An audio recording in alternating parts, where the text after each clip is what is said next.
the menu you used to read without thinking. The phone screen you hold at arm's length now, tilting it toward the light, adjusting the distance until the letters resolve. The moment, and it arrives almost suddenly, usually between 42 and 48, when text that was sharp yesterday requires effort today. You noticed your arms were getting longer before you admitted what was happening. The glasses arrived because something changed so gradually that decades of change compressed into what felt like a single week. When the threshold finally crossed, you remember the specific restaurant, the specific lighting, the specific moment you handed the menu to someone else and asked them to read the specials. Before that evening, you had been compensating without admitting it, finding brighter light, choosing the larger font option on the phone, positioning the book at the distance where the letters still resolved. The compensation worked for months. Then it stopped working in a single week. The change was decades in the making. The awareness was sudden. The chemistry behind it was anything but. What chemistry turns a flexible, transparent crystal into a rigid, yellowed mass? And why does the timeline match the reading glasses so precisely? The assumption makes sense on the surface. The muscles that focus the eye must have weakened with age, the way grip weakens, the way the legs slow on the stairs. An aging body losing another capacity, but the muscles that focus your eye still contract at 60 with the same force they generated at 25. The motor is intact. What changed is the material the motor squeezes, a transparent crystal sitting directly behind the pupil that has been undergoing a chemical reaction since before you were born. The same reaction that browns bread in a hot oven, running not at 200 degrees but at 37, fueled not by oven heat but by the glucose circulating in your bloodstream after every meal you have eaten across your entire life, on proteins that were laid down before birth and have never once been replaced. The reading glasses are compensating for a lens that caramelized, a chemical reaction that runs proportionally to the glucose concentration present after every meal, on the oldest proteins in the body, through a chemistry that produces stiffening first, yellowing second, and clouding third. 3 symptoms of one reaction, and the first symptom arrived the day you picked up the reading glasses. Your crystalline lens is unlike any other tissue in the body. Every other organ replaces its proteins on a regular cycle. Skin sheds and rebuilds every 2 to 4 weeks. Red blood cells turn over every 120 days. The lining of your gut replaces itself every 3 to 5 days. The proteins in your crystalline lens replace themselves never. The crystallines, the transparent structural proteins that give the lens its clarity and its flexibility, were laid down in concentric layers before you were born. The outermost layer formed first, the innermost layer last, each new shell deposited on the one beneath it, the way tree rings form around a growing trunk. By birth, the lens contained every crystalline protein it would ever have. No turnover, no repair cycle. Every chemical event since the womb preserved. No mechanism to clear a damaged protein and install a fresh one. The lens you use to read this sentence contains proteins that formed in the womb, proteins that have been sitting in your eye for every year of your life, absorbing every chemical insult that reached them across 6 or 7 or 8 decades without a single replacement. Every other protein in the body handles chemical damage through turnover. The damaged molecule is tagged, broken down, and replaced by a fresh copy. The lens cannot do this. Every modification, every crosslink, every glucose molecule that bonds to a crystalline stays bonded permanently. The chemistry accumulates without sealing, without pause, without a single mechanism to reverse what has been deposited. A crystalline protein modified by glucose at age 12 carries that modification at age 70. A crosslink formed during a glucose peak after a birthday cake at age 8 is still present in the lens at age 65, welded into that protein, in that location, having never been removed because the body has no pathway to remove it. The lens is the only tissue in the body where the chemistry of childhood persists unchanged into old age. Every other tissue clears and rebuilds.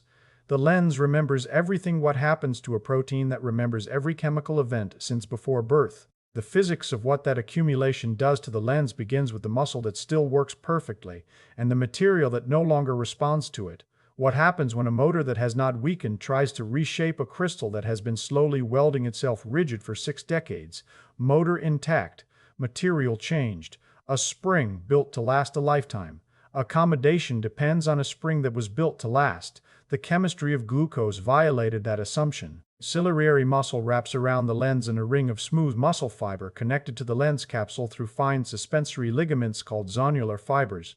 When you focus on something close, the ciliary muscle contracts, the ring tightens, the zonular fibers slacken, and the elastic lens rounds up under its own internal elasticity, increasing its curvature and bending the light more steeply to bring nearby objects into focus. When you look into the distance, the ciliary muscle relaxes, the zonular fibers pull taut, and the lens flattens back to its resting shape for distance vision. The system is elegant. The muscle releases tension on the capsule, and the lens reshapes itself through its own elastic recoil. The flexibility of the crystalline proteins is the spring that drives the entire accommodation mechanism. Without that elasticity, the muscle can contract all day, and the lens will not round up. The system was designed with the spring as the central component, and the spring was built from proteins the body decided to never replace. The engineering assumption was that the proteins would remain elastic for the full lifespan. The chemistry of glucose in the bloodstream violated that assumption one crosslink at a time. Ciliary muscle's contractile force does not decline significantly with age. Electromyographic studies confirmed by Glasser and Campbell in Vision Research measured comparable contractile output at 60 as at 25. The muscle sends the instruction at full amplitude. The lens receives it and resists. Spring hardened. You interpret the resistance as the muscle failing, because the experience feels like weakness. The effort to focus on a close object increases year by year, and effort feels like a muscle straining against its limits. The muscle is straining against a material limit. The distinction changes the diagnosis from neuromuscular decline to material science failure. You assume the muscle weakened, but the muscle is fine and the material it squeezes has changed. Force is present, but compliance is gone, and the muscle that still pulls encounters material that no longer yields. The instruction arrives at full strength. The material the instruction acts on is changed through a chemistry that has been running at body temperature on every crystalline protein since the day those proteins were first laid down. But the muscle applies its force to a lens whose proteins have been chemically welding themselves together for decades. The welding has a name, and it runs faster at some hours than others. Toast bread and the surface browns in minutes. The color, the aroma, the crust that forms, all are products of the Maillard reaction, a chemical sequence where sugar molecules react with amino groups on proteins. In an oven, the reaction runs fast because the temperature is high and the sugar concentration on the bread surface is dense. In your eye, that reaction runs on identical chemical principles. The temperature is lower, 37 degrees instead of 200. The sugar concentration is lower, 5 millimoles per liter of glucose in the aqueous humor instead of the concentrated sugars on bread dough. But the time is incomparably longer, 60 years instead of 6 minutes. And the proteins are never replaced, never cleared, never reset. Every product of the reaction stays exactly where it formed. The bread in the oven browns in minutes and is eaten. The lens in the eye browns over decades and stays. The bread's Maillard products are consumed and digested. The lens's Maillard products are permanent residents in a tissue that has no mechanism to evict them. The chemistry is identical. The timescale and the consequence could not be more different. Chemistry proceeds through 3 stages. The first is reversible. A glucose molecule encounters an amino group on a crystalline protein and forms a loose bond called a shift base. The bond forms and breaks over hours, a temporary attachment that at this stage does no lasting harm. If glucose concentrations drop, the shift base reverses. The protein returns to its original state. No permanent change. At this stage, the lens is unaffected. The glucose arrived, touched the protein, and left. The attachment was too brief to matter. Most shift bases in the lens form and break thousands of times before any of them progress to the second stage. The reversibility protects the lens during brief glucose exposures. The vulnerability is duration. A glucose peak that stays elevated for 90 minutes gives the shift bases more time to progress to the next stage than a peak that clears in 40 minutes. The height of the peak and the duration of the peak both feed the reaction. Flatten the peak or shorten it, and fewer shift bases advance. Stage 2 is semi-permanent. The shift base rearranges into a more stable structure called an Amadori product. This takes days. The bond is harder to reverse. The glucose is now chemically embedded in the protein structure, altering the protein's shape and charge. Amadori products accumulate slowly, modifying the crystalline without yet locking it into rigidity. This is the silent accumulation phase, the decades between 20 and 40 when the lens is gradually losing flexibility through modifications you cannot feel and no eye test measures until the accommodation threshold finally crosses. Stage 3 is irreversible. Over months and years, the Amadori products undergo further chemical rearrangements, oxidation, dehydration, fragmentation, and condensation, producing a class of molecules called advanced glycation end products. AGEs. These are permanent covalent crosslinks that weld adjacent crystalline proteins together. Once an AGE crosslink forms, nothing in the body can break it. No enzyme cleaves it. No repair mechanism reaches it. The two proteins it connects are locked together permanently. Each AGE crosslink welds two crystallines into a unit that can no longer slide past its neighbor. Picture the crystalline network at age 20 as a bag of wet marbles. Each marble can slide freely against its neighbors. The bag is flexible, deformable, and the shape changes easily under gentle pressure. Each AGE crosslink is a spot weld between two marbles. At age 20, the welds are sparse. The bag still flexes. By 45, the welds have accumulated until the bag resists deformation. The marbles are locked into position. The bag holds its shape even when the muscle squeezes. The ciliary muscle is still squeezing a bag of marbles. The marbles are now welded together. At 20, the crosslink density is low enough that the crystalline network retains its elasticity. The proteins slide freely, the lens flexes under gentle pressure, and accommodation is effortless. By 45, enough AGE crosslinks have accumulated that the network has stiffened beyond the point where the ciliary muscle squeeze can produce the curvature change near vision requires. The muscle contracts at full force. The lens yields by a fraction of what it yielded at 20. The arm extends. Chemistry is identical, but the timescale spans decades instead of minutes, and the glasses arrive when the threshold finally crosses. If the reaction runs proportionally to glucose concentration, what determines how fast each viewer reaches the threshold? 54,000 peaks on proteins that never reset, one pair of glasses. The transition from effortless near focus to reading glasses typically spans fewer than 5 years, between 42 and 48 in most adults, because the crosslink accumulation is exponential rather than linear. The early crosslinks have minimal effect on flexibility because the network is sparse and the remaining free proteins absorb the deformation. As density increases, each new crosslink has a disproportionate effect because it locks a protein that was already partially constrained by its neighbors. The last 10% of flexibility loss happens faster than the first 50%. You who felt fine at 40 and needed glasses at 44 experienced decades of crosslinking that only crossed the accommodation threshold in those 4 years. Reaction requires no enzyme and no catalyst. Glucose, amino groups, proximity, and time. Nothing else. The chemistry is concentration dependent, temperature dependent, and time dependent. The temperature inside the eye is constant at 37 degrees. The time is your age. The concentration, the variable that changes multiple times every day, is the glucose level in the aqueous humor that bathes the lens well. The concentration tracks the blood glucose with a lag of approximately 30 minutes. After every meal, the glucose concentration in the aqueous humor rises, peaks, and falls. The peak is when the Maillard reaction runs fastest because the reaction rate is proportional to the glucose concentration driving it. Higher glucose means more glucose molecules encountering more amino groups per unit of time, more shift bases forming, more Amadori products rearranging, more AGE crosslinks accumulating on proteins that will carry those crosslinks for the rest of your life. 3 meals a day, 3 glucose peaks a day, approximately 54,000 glucose peaks across 50 years of eating, each one driving a burst of Maillard chemistry inside a lens that never clears the products. The peaks matter more than the baseline. A person whose fasting glucose sits at 5 millimoles per liter, but whose postprandial peaks reach 9, is accumulating AGE crosslinks faster during those peak hours than someone whose glucose stays flat at 6. The peak height determines the reaction rate during the window when the chemistry runs fastest.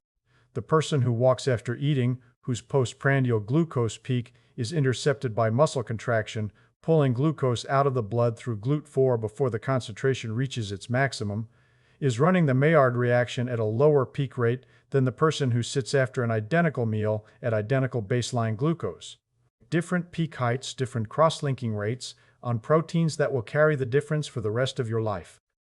The walk flattened the glucose curve for the arteries, the pancreas, and the lens simultaneously. Every meal, every peak, every crosslink that forms or does not form during that 20-minute window accumulates permanently on proteins that will never be replaced. The Maillard chemistry, the postprandial discussion in the arteries, runs identically in the lens. Same reaction, same glucose peaks, on proteins that, unlike arterial collagen, are never replaced. Diabetics develop presbyopia 5 to 10 years earlier than non-diabetics. The correlation is documented and direct. Higher average glucose across decades produces faster crosslink accumulation in a tissue with zero protein turnover. Hemoglobin A1C measures glycated hemoglobin, the same Maillard reaction running on red blood cell proteins. The difference that makes the lens unique: hemoglobin turns over every 120 days. Each new red blood cell starts with zero glycation. The crystalline has been accumulating glycation since the womb with no reset ever. The A1S is a 3-month snapshot of a reaction that resets. The lens is a lifetime total of a reaction that never does. When a physician measures your glycated hemoglobin at 7%, that number represents 3 months of Maillard chemistry on proteins that will be destroyed and rebuilt within the quarter. That 7% applied to the lens represents that quarter's contribution to a cumulative total that started before birth and will continue until the lens is surgically removed or you die. The hemoglobin forgets every 4 months. The lens remembers since the womb. Now the Maillard reaction explains the stiffening. It explains the timeline. It explains why diabetics arrive at reading glasses 5 to 10 years ahead of schedule.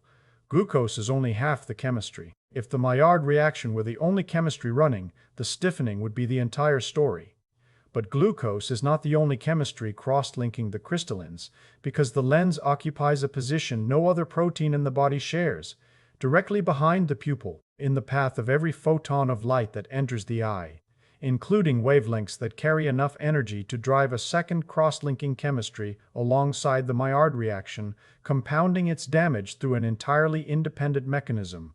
Ultraviolet light passes through the cornea and reaches the lens, where UV photons interact with the crystalline proteins and the small molecules dissolved in the lens matrix. The interaction generates reactive oxygen species, highly reactive molecular fragments that attack the crystalline proteins and produce oxidative crosslinks. These crosslinks are chemically different from AGE crosslinks, but functionally identical. They weld crystallines together. They prevent sliding. They stiffen the lens to an identical mechanical consequence to the Maillard crosslinks, through a different chemistry arriving from a different source. 2 independent cross-linking pathways running simultaneously on proteins that were laid down before birth. The Maillard pathway, continuous, proportional to blood glucose, running every hour of every day regardless of whether you were indoors or outdoors, in sunlight or in darkness. The photooxidative pathway, proportional to cumulative UV exposure, running whenever ultraviolet light reaches the lens, strongest near the equator, and at altitude where the atmosphere filters less UV before it arrives at the eye. Lens sits at the intersection of 2 body systems with opposing requirements. The circadian system needs light to pass through the lens to reach the melanopsin cells in the retina that set the master clock. The lens's own crystalline proteins are damaged by the UV component of that same light. The organ that transmits the circadian signal is simultaneously being cross-linked by the light it was designed to transmit. The morning light you need for circadian health is the light that deposits oxidative crosslinks on the proteins you need for near focus. The 10 minutes of outdoor light the melanopsin system requires for clock synchronization is 10 minutes of UV reaching the crystallines. The body cannot optimize for both. The lens pays for the clock. 2 chemistries, both permanent and both irreversible. If 2 independent cross-linking chemistries have been running on unreplaceable proteins since birth, what else besides stiffness have they produced? The trade-off is invisible because the damage is invisible. The UV photon that generates a reactive oxygen species inside the lens produces no sensation, and the oxidative crosslink it creates accumulates silently. The protein modification accumulates without symptom, without signal, without any feedback that would tell you the morning sunlight you need for circadian health is simultaneously aging the lens you need for near vision. By the time the consequence arrives as stiffness or as yellowing, the crosslinks have been accumulating for decades. Outdoor workers develop presbyopia and cataracts earlier than indoor workers. The epidemiological data from equatorial and high-altitude populations, where UV intensity is highest, as Dillon and colleagues established in experimental eye research, shows the UV multiplier accelerating the Maillard timeline by adding a second permanent cross-linking source to proteins already accumulating glucose-driven damage. Every hour of cumulative sun exposure adds oxidative crosslinks on top of the glycation crosslinks the meal's already deposited. The construction worker at 30 who spent a decade outdoors without UV filtering lenses carries a decade of photooxidative crosslinks that the office worker of that age does not. Those crosslinks will still be present at 70 because the proteins they modified were permanent since birth. The UV exposure of the 20s accelerates the presbyopia of the 40s and the cataract of the 60s through crosslinks that formed 40 years earlier and persisted unchanged because no repair mechanism exists to remove them.